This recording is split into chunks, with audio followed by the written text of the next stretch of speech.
Olá, tudo bem? Uma palavra de Deus para o nosso coração. Provérbios, capítulo 30, versículos 5 e 6 nos diz assim: Toda a palavra de Deus é pura.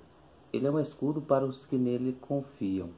Nada acrescentes às suas palavras, para que ele não te repreenda e tu sejas tido por mentiroso. A palavra de Deus nos instrui aqui sobre uma verdade sublime e maravilhosa. E aqui já nos adverte a dois problemas que ocorrem. A primeira dificuldade que nós encontramos como cristãos no dia a dia é lidar com os céticos. Os céticos atuais, eles olham a palavra de Deus e dizem que a palavra de Deus precisa ser atualizada e que algumas partes dela já não são mais válidas. Porém, o texto aqui de Provérbio é reafirmado no livro de Apocalipse que ninguém acrescente nada às Escrituras. Isso aponta para uma verdade sublime. A palavra de Deus é completa, é perfeita, é infalível. Então nós não podemos pegar apenas partes das Escrituras, porque toda a palavra de Deus é pura, apontando para a sua santidade, para a sua perfeição e na excelência dela em cumprir aquilo para o qual ela é enviada. Ela cumpre o seu propósito. Nas palavras do profeta Isaías, é como a chuva que cai e regando a terra cumpriu o seu propósito. Então a palavra de Deus, uma vez pregada, uma vez ouvida e crida, ela cumpre o resultado para o qual ela é enviada.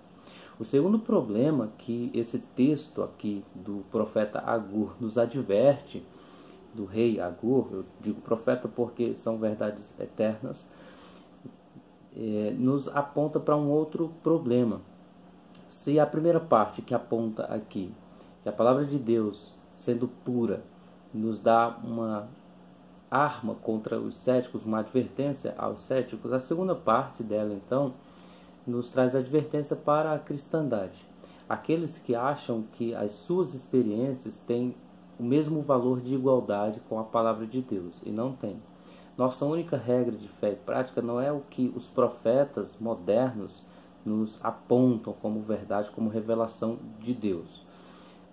O neopentecostalismo hoje tem crescido como uma força de igualdade com a palavra de Deus. E isso é um erro tremendo. Nós não seguimos os homens por eles serem o que são. Nós seguimos alguns líderes porque eles são aqueles que apontam a palavra de Deus como fonte de luz, como fonte de alimento. Nenhum homem está acima da palavra de Deus.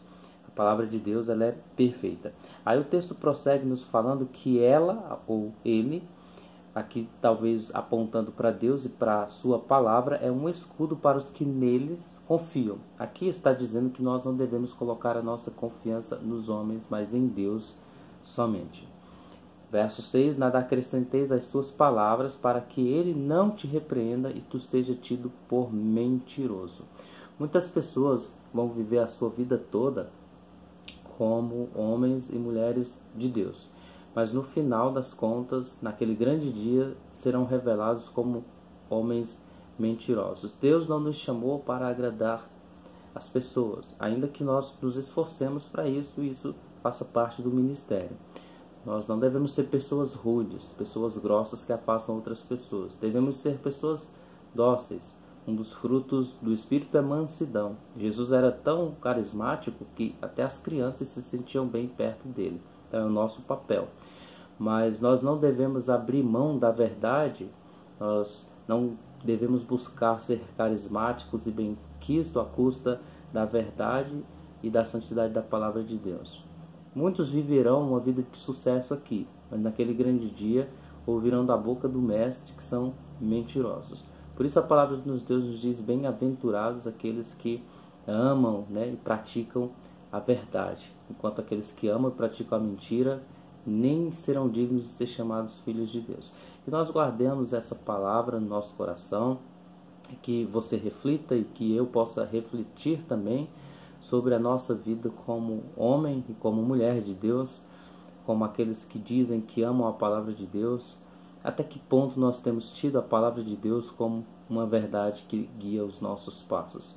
Até que ponto nós temos tido a palavra de Deus como nossa única regra de fé e prática? Uma coisa muito boa de se fazer, e digo que em certo ponto até fácil, é pregar a palavra.